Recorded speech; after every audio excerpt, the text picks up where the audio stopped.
terkait otomatisasi untuk peraturan yang baru ini menurut kami tidak bisa diterapkan di sini. Maka yang pertama itu menurut kami harus nanti di PKB yang baru itu dimasukkan itu, karena di PKB yang sekarang ini kan tidak ada. Sekali lagi, efisiensi itu tidak bisa dipakai kalau tidak mengalami kerugian. Lalu ingin lanjutkan? Lalu terkait tadi tentang pelatihan atau apa namanya tadi, pelatihan atau keterampilan, ya kalau mau berjalan beriringan dengan otomatisasi itu juga menjadi bagian yang penting. Tentu tidak semua serikat pekerja itu akan mendapat itu. Silakan para pembesar, bapak-bapak yang terhormat PT AP ini melihat mana yang cocok untuk diberi pelatihan, diberi pembekalan untuk memiliki kemampuan, karena bagaimanapun mesin itu tidak bisa diganti dengan otak manusia, sehebat apapun mesin itu, karena mesin itu adalah buatan manusia, buatan kita manusia, maka pastilah tidak bisa mengganti manusia. Oke, silakan saja bapak-bapak melihat dari para pekerja yang ada di PT, tidak semua pasti diberi itu, tapi melihat mana yang penting yang bisa diberi pelatihan itu. Dan tawaran pemerintah itu menurut kami juga bisa menjadi solusi, akan memberikan keringanan dalam hal retribusi ya. Begitu Pak Ketua. Izin menanggapi. Baik, silakan PT AP. Baik, terima kasih. Sebelumnya saya sejujurnya sedikit berbeda pendapat atau memiliki setidaknya pandangan yang berbeda dari Bapak Anton. Saya sebenarnya setuju mengenai konsep sebenarnya manusia tidak akan bisa digantikan sepenuhnya oleh tenaga mesin. Dan sebelumnya kami juga telah mengemukakan bahwa sebenarnya kami di sini untuk meminimalisir terjadinya PHK secara massal.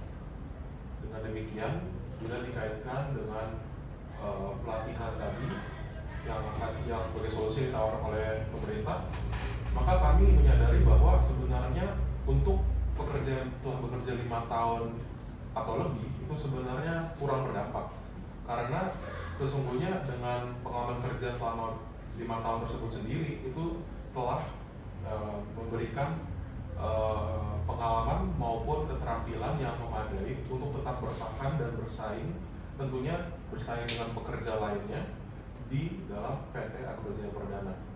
Dan kemudian kami juga menerima masukan bahwa untuk masa percobaan bagi pekerja yang baru saja bekerja itu memang di PKB yang telah ditentukan maksimal adalah 3 bulan. Akan tetapi bisa saja kan kami sebagai perusahaan melakukannya dalam waktu 1 bulan atau 2 bulan untuk mempercepat proses seleksi pekerja dilihat dari keterampilan atau kompetensinya. Maka dari itu sebenarnya saya rasa saya lebih condong terhadap tawaran pemerintah mengenai pemotongan pajak retribusi sebanyak 10% tadi. Dan kami juga sebenarnya ingin sekali mengemukakan bahwa dengan apabila bahwasanya pelatihan tadi yang mana ternyata terrealisasi, yang terjadi adalah mungkin saja dengan banyaknya pekerja yang ada dan dengan proses pelatihan tersebut yang mana juga terus mendukung kompetensi para pekerja yang baru, maka dengan demikian sebenarnya suasana bekerja tentunya dalam persaingan kerja di dalam PT Agrojaya Perdana bagi pekerja sendiri sebenarnya akan menjadi solusi yang bermata dua, dalam artian memang bagi pekerja yang baru saja bekerja dengan ketidaktahuannya yang menjalani pelatihan, kemudian mengembangkan keterampilannya, kemudian dia lebih bisa bersaing atau setidaknya memiliki keterampilan yang setingkat dengan pekerja yang lebih dari 5 tahun.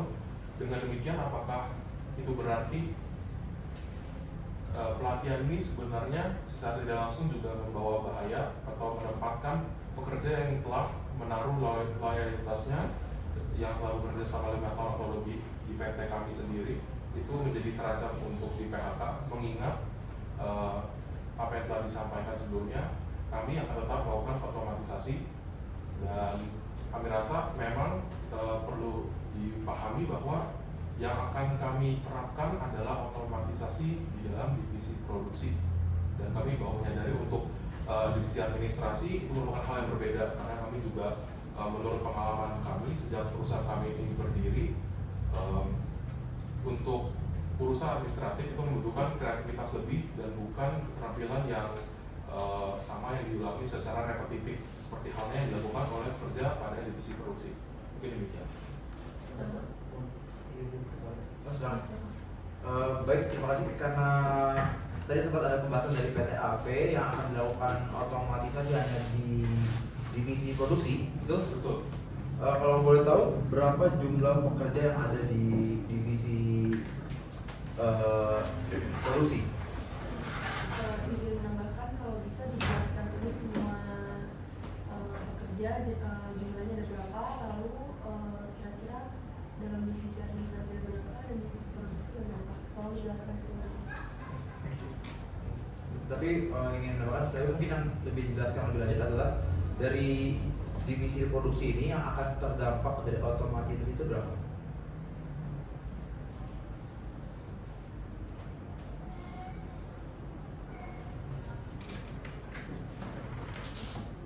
Sebentar ya, mohon untuk diskusi. Silakan.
Bagaimana PKP? Masih butuh waktu? Ya. Setelah melihat dari jumlah karyawan yang kita miliki, untuk pembagian dari divisi produksi dan juga divisi administrasi, untuk divisi produksi kita memiliki 200, sedangkan untuk divisi 200 karyawan, sedangkan untuk divisi administrasi kita memiliki 102 karyawan. dalam perhitungan yang baru saja dilakukan, kami melihat memperkirakan bahwa apabila memang perlunya terjadinya PHK, itu akan memotong sekitar 50 orang. kerja. Baik. Kami dari pemerintah ingin memberikan masukan kepada pihak PT-AP karena berdasarkan pasal 46A Undang-Undang Nomor 11 Tahun 2020 tentang Cipta Kerja, pekerja yang mengalami pemutusan hubungan kerja karena alasan efisiensi dengan adanya otomatisasi mendapatkan maksimal pesangon 25 kali upah yang terdiri atas 19 kali upah bulanan dan 6 kali jaminan kehilangan pekerjaan atau JKP. Jika diperhitungkan, maka satu orang yang PT-AP akan PHK akan mendapatkan uang sebesar 68.875.000. Berdasarkan data yang PT-AP telah hitung,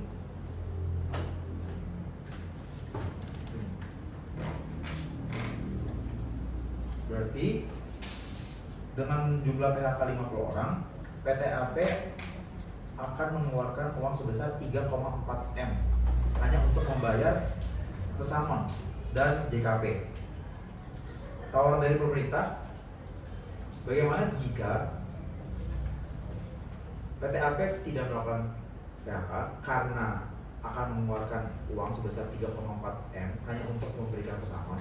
Bagaimana jika uang 3,4 M ini dibuatkan pelatihan agar orang-orang dari divisi produksi dapat dipindahkan ke divisi lain, yaitu divisi administrasi. Karena kami dari pemerintah melihat perusahaan juga tidak perlu mengeluarkan uang sebesar itu. Perusahaan tidak perlu mencari orang lain, dan melihat alasan-alasan yang tadi sudah disebutkan oleh PT-AP bahwa PT-AP menyebutkan pekerja-pekerja tersebut merupakan pekerja yang loyal seperti itu. Bagaimana tanggapannya dari PT-AP? Untuk menambah info sedikit, untuk dari yang 50 tadi itu sudah diperkirakan mereka itu di bawah 5 tahun. Jadi itu yang dapat dibilang belum menjadi sasaran target perlindungan dari PHK kami. Untuk selanjutnya dari Ya, akan saya tambahkan sedikit. Sesungguhnya kami ingin kembali lagi pembahasan mengenai prinsip sustainable business development. Jadi kami ingin menawarkan sebuah pandangan yang baru bahwa sebenarnya berapapun itu yang harus kami bayar untuk saat ini sebenarnya tidak akan begitu berdampak bagi kami secara jangka panjang. Jadi kami melihat otomatisasi ini sebagai upaya untuk mempertahankan keutuhan organisasi ini dalam waktu kurang lebih 20 tahun ke depan. Setidaknya tidak akan susah secara finansial. Dan kemudian kami sebenarnya melihat pemerintah juga sangat solutif, yang mana kami juga merasa terbantu. Akan tetapi saya dengan berat hati harus tidak setuju dengan pernyataan yang telah dikemukakan oleh Bapak Dama sendiri untuk poin di mana pelatihan yang diselenggarakan akan ditujukan untuk memindahkan pekerja-pekerja dari divisi produksi ke dalam divisi administrasi. Kami melihat bahwa pelatihan yang akan diselenggarakan khususnya dalam jangka waktu pendek itu tidak akan serta-merta langsung secara instan mengubah keterampilan dari pekerja yang ada. Terutama kami menyadari bahwa divisi produksi itu memiliki job description yang sama sekali berbeda dengan pekerja yang pada divisi administrasi.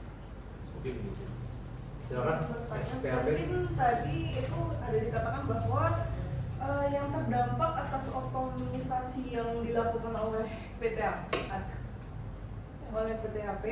itu adalah 50 orang, diperkirakan 50 orang ya. Dan 50 orang itu tuh di bawah 5 tahun, yang which is menurut saya walaupun di bawah 5 tahun, jika diberikan pelatihan ya mungkin bagi pemikiran Bapak mungkin ya 5 tahun itu mungkin sudah sangat belajar banyak hal ya belajar banyak sekali. Tapi menurut saya kalau sasaran dari PHK-nya itu adalah yang di bawah 5 tahun, itu kurang fair ya menurut saya, apalagi tidak ada pelatihan. Dan kayak mungkin saja yang di bawah 5 tahun itu ternyata dia akan lebih baik yang sudah bekerja 5 tahun. Izin, silakan.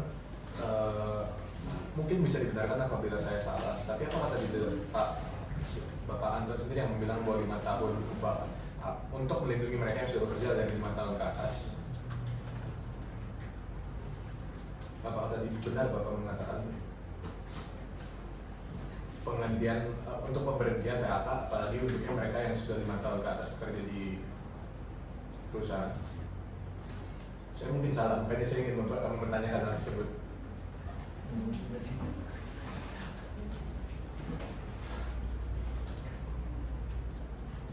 Boleh saya tanya? Silakan. Saya tidak ingat, tapi sepertinya saya tidak bilang seperti itu. Saya hanya memastikan. Iya, karena tadi saya hanya mengatakan terkait efisiensi, dan juga kami juga tidak menolak adanya otomatisasi, hanya minta dipikirkan dampaknya terhadap kami para serikat pekerja ini, para pekerja ini, supaya tidak terjadi PHK.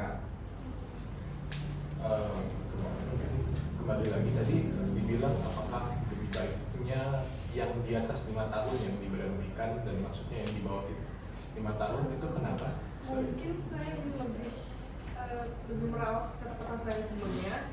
Itu tuh lebih kayak, karena yang saya dengar adalah tadi kalau misalnya terjadi PHK adalah itu di bawah 5 tahun, yang di bawah 5 tahun lah. Yeah. Nah, itu jika terjadinya PHK.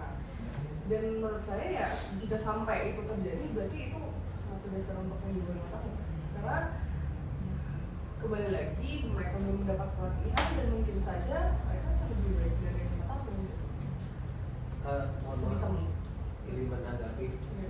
kita ini mengapa membicarakan tentang yang di bawah 5 tahun itu dengan asumsi dan dengan buktinya adalah yang bekerja di atas 5 tahun they have improvement-nya sudah baik dan sudah sangat pekerja-pekerja yang sangat kita nilai sebagai pekerja yang sangat baik. Dan kenapa kita tentunya PHK bisa terjadi kepada yang lebih dari 5 tahun jika mereka melanggar peraturan dan melanggar mengikuti protokol atau apapun yang merugikan perusahaan, itu bisa. Tapi kita kenapa kemungkinan besar jika ada PHK terjadi kepada pekerja yang di bawah 5 tahun itu karena kita dengan asumsi yang di atas 5 tahun dari data yang kita ada itu efisiensi sudah menjadi pekerja yang sangat-sangat efisien dan bagus gitu. Jadi kalau memang ngomong secara langsung nggak adil 5 tahun nggak berarti lebih bagus dong gitu. Tapi kan dengan data yang kita ada ternyata yang di atas 5 tahun itu lebih baik, kerjanya meningkatnya bagus.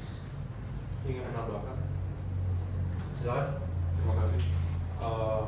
Sebetulnya saya setelah mendengar pernyataan dari Ibu Jessica sendiri, sebenarnya ya saya agak kebingungan.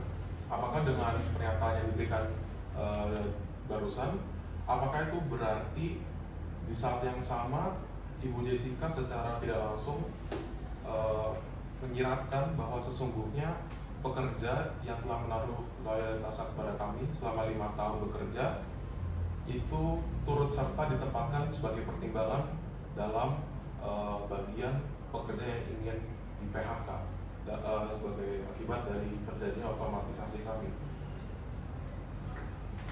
Mungkin bisa ditanggapi.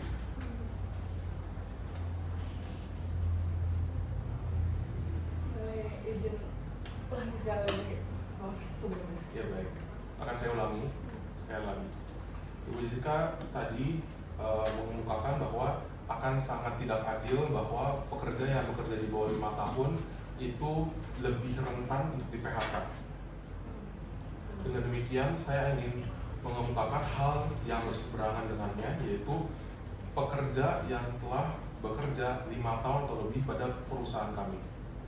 Maka apakah pekerja-pekerja tersebut akan turut diikutsertakan sebagai pertimbangan dalam pemutusan hubungan kerja sebagai akibat dari otomatisasi kami atau bagaimana?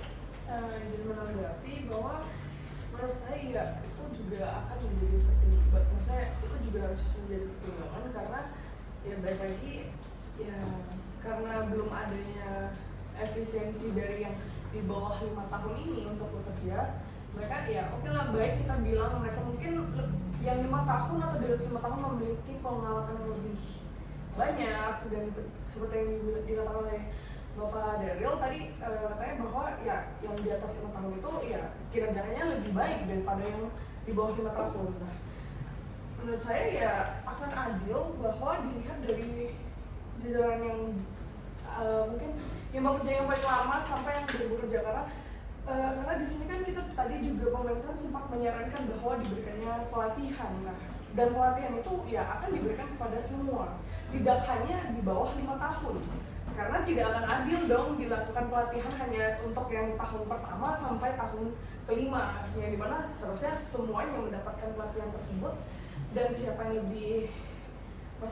lebih menguntungkan perusahaan, atau dia lebih efisien, dia lebih menanggapi dengan lebih cepat gitu ya, perusahaan berhak untuk mempertahankan dia walaupun dia baru bekerja 1 tahun menurut saya. Jadi tidak semerta-merta hanya dari tahun pertama sampai tahun keempat atau kelima awal doang, tapi ya semuanya harus dilihat gitu. Dan menurut saya ini juga adalah win-win solution untuk kita, karena bagi pekerja adil, karena kita dapat pelajaran yang diberikan oleh perusahaan, tidak memandang berapa tahun dia bekerja, dan perusahaan juga akan mendapatkan solusi bahwa pekerja yang didapat itu lebih efisien. Boleh. Baik, dari pihak PTAP dulu, tapi secara singkat ya. Oke, secara singkat saja. Mungkin dari sudah ada fakta bahwa ada penilaian terhadap hal tersebut, apakah berarti SPM sudah menerima fakta bahwa mungkin terjadinya PHK? Apakah sudah penilaian bahwa mereka dengan adanya pelatihan baik yang 5 tahun ataupun yang di bawah 1 tahun, mereka akan di bawah 5 tahun akan mendapatkan kesempatan yang sama untuk di PHK? Apakah hal tersebut mengatakan bahwa SP sudah setuju bahwa terjadinya PHK? Sebetulnya Secara singkat ya. iya boleh. Sebetulnya kami sendiri sudah mengiyakan dengan tadi ketua kami tadi sudah menjelaskan bahwa memang PHK yang disebut otomatisasi ini memang dibenarkan ya, dan sudah ada ketentuannya dalam undang-undang juga. Betul. Tapi memang dalam hal ini mungkin kami meminta kepada perusahaan sekali lagi untuk memohon untuk tidak di PHK itu kan ya. Sebenarnya kami memang udah mengiyakan bahwa memang PHK itu bisa terjadi karena ada otomatisasi, tapi kami mengharapkan bahwa tidak ada di PHK itu sendiri, seperti itu sih Kak. Baik, Ketua SPAP yang menambahkan secara singkat. Baik, terima kasih Ketua. Jadi Bapak-bapak, bukan berarti kami tadi mengatakan bahwa membela pelatihan yang di bawah 5 tahun itu lalu menyiratkan bahwa boleh yang 5 tahun itu di PHK, tentu tidak seperti itu. Tapi harapan kami tetap tidak terjadi PHK, tetapi kalau menjadi dampak itu tentu mengikuti aturan yang ada dalam undang-undang yang sudah disebutkan oleh Ketua tadi. Baik, Tetapi boleh usul lagi? silakan. Saya kira tawaran dari pemerintah tadi perlu dipertimbangkan menjadi solusi kita bersama bagaimana mengatasi PT tetap berjalan baik dengan bantuan dari pemerintah, insentif atau apa namanya retribusi dikurangi, tetapi juga tidak terjadi PHK, peningkatan mutu sumber daya manusia yang ada di PTAP bisa meningkat juga seiring dengan adanya otomatisasi tadi. Begitu, Ketua. Baik, kami dari pemerintah menganggap bahwa pihak SPAP sudah menerima jika akan terjadi PHK seperti itu. Tetapi di satu sisi kami dari pemerintah tidak ingin adanya PHK massal, sama seperti apa yang dikatakan oleh pemerintah. Dari PTAP. Di awal PTAP juga mengiyakan dengan tegas bahwa akan bersedia untuk membayar pesangon kepada SPAP sebesar 68 juta 875.000, maksimalnya segitu. Oke. Bagaimana jika PHK ini memang tidak bisa dihindarkan? Bagaimana jika PTAP melakukan PHK kepada SPAP tetapi tidak secara massal, membayar pesangon sesuai dengan undang-undang dan merekomendasikan serikat pekerja yang terkena PHK kepada bisa dikatakan kolega-kolega dari perusahaan Anda?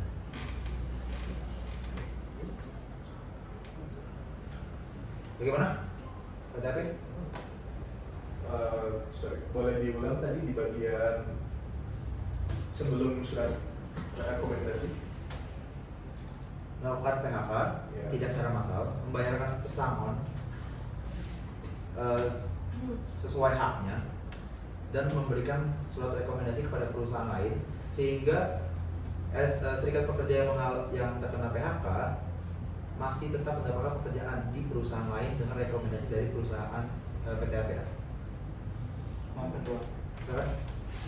Secara singkat. Tentu dengan catatan bahwa rekomendasi ke perusahaan itu juga harus masuk akal. Jangan sampai misalnya nanti Bapak Charles ini dipindah ke Papua karena punya aplikasi perusahaan di sana.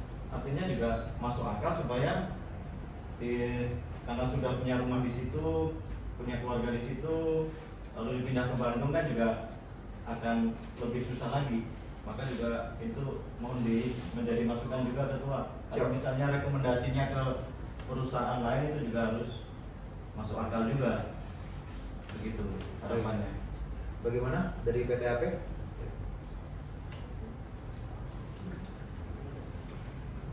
Izin menanggapi. Secara singkat ya. Baik. Sebelumnya kami juga sangat terbuka dengan pemikiran-pemikiran yang ada. Secara singkat kami ingin mengatakan bahwa solusi yang ditawarkan oleh Bapak Dava mewakili pemerintah dapat kami terima. Maka dari itu saya sesungguhnya berterima kasih karena dengan demikian PTAP akan mampu melakukan perubahan yang besar dan dengan waktu yang singkat demi efisiensi jangka panjang, tentunya juga untuk melindungi nasib-nasib dari serikat pekerja pada perusahaan kami. Demikian. Baik, terima kasih. Berarti untuk permasalahan pertama dari SPRP maupun PTAP sudah sepakat.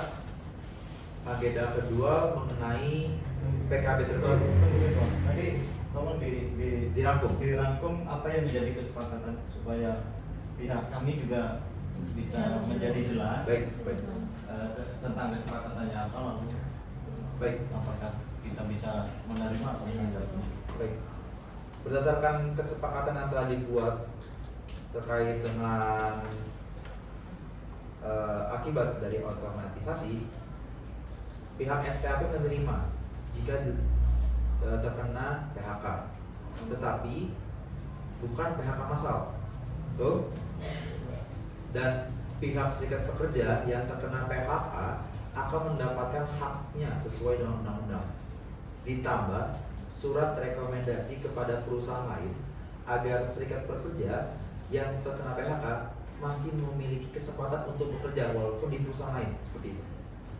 Izin menanggapi, ingin bertanya, berarti dalam kesepakatan itu nggak ada dijelaskan bahwa nggak akan diberikan pelatihan kepada pekerja? Apakah masih ingin dijanjikan dari perusahaan mengenai pembekalan pelatihan upgrading kemampuan dan sebagainya dari serikat pekerja? Karena untuk untuk menjelaskan di mana menurut kami